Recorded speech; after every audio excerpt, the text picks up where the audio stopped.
Madame, Monsieur, bonjour, bienvenue dans le Pourquoi du Comment et surtout, bonne entrée en carême à tous. Eh oui, ça y est, dans quelques jours, il sera temps de se recentrer sur plus de spiritualité, de se tourner vers Dieu et surtout, d'écouter ce qu'il a à nous dire. Et il me semble que c'est pile poil le bon moment pour vous parler des 7 péchés capitaux. Parce qu'à la télévision, au cinéma, ou même si vous demandez à vos amis, on entend toujours que les 7 péchés sont dits capitaux parce qu'ils sont les plus graves. Erreur, c'est pas du tout ça. Alors, si vous le voulez bien, on va remettre les points sur les i de capitaux. Tout commence à la fin du IVe siècle avec Évagre le Pontique, un moine théologien qui vit en ascète dans le désert égyptien. Il comprend très tôt que l'homme est régulièrement menacé par de mauvaises attitudes intérieures, même s'il est en quête de Dieu d'ailleurs.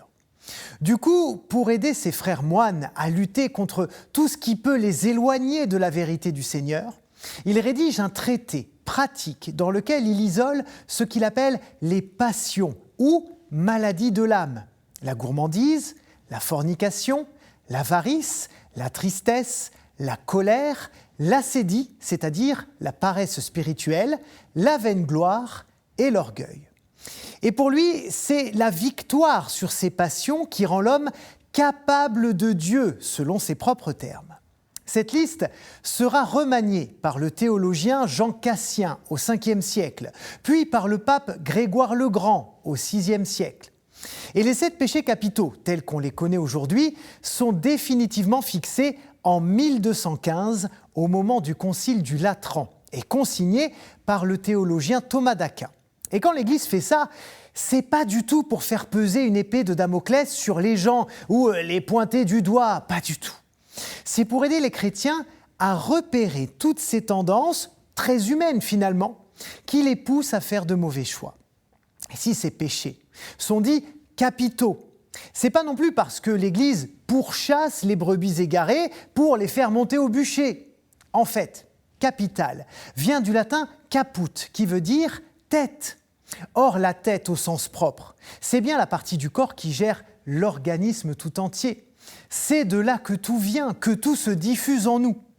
Du coup, de façon métaphorique, on dit de quelqu'un qui dirige ou qui est positionné en premier qu'il est à la tête de quelque chose. Et bien là, c'est pareil. On dit des péchés qu'ils sont capitaux parce qu'ils donnent naissance à d'autres vices, parce qu'ils entraînent les hommes vers d'autres péchés encore plus graves. Par exemple, l'orgueil a vite fait de nous rendre méchants, méprisants ou déloyaux. L'envie peut nous amener au vol, voire au meurtre, qui, eux, sont des péchés très graves, mais pas capitaux. Donc vous voyez bien que de chacun de ces péchés découle un certain nombre d'excès. Et avec cette liste, l'Église nous dit simplement « faites attention ». Parce qu'un péché peut en engendrer un autre, plus grave, puis un autre, encore plus grave, etc. etc.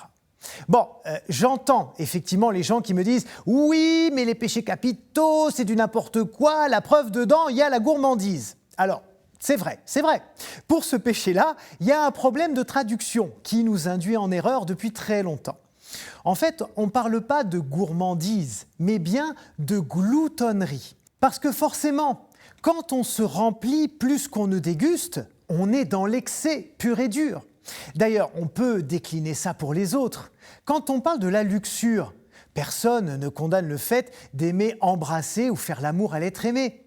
Le problème, c'est de se jeter corps et âme dans ce qui peut devenir une addiction. Autre exemple, il n'est absolument pas défendu de désirer grandement quelque chose. Au contraire, avoir des rêves, c'est un moteur super positif. En revanche, devenir envieux et jaloux, là, c'est beaucoup plus problématique. Et on pourrait continuer toute la liste comme ça, mais c'est déjà la fin de cette émission et du coup, j'espère vous avoir éclairé sur le vrai sens de ces péchés capitaux. Je vous remercie infiniment d'avoir été avec nous cette semaine encore et je vous dis à très bientôt. Merci pour votre fidélité. Bye bye.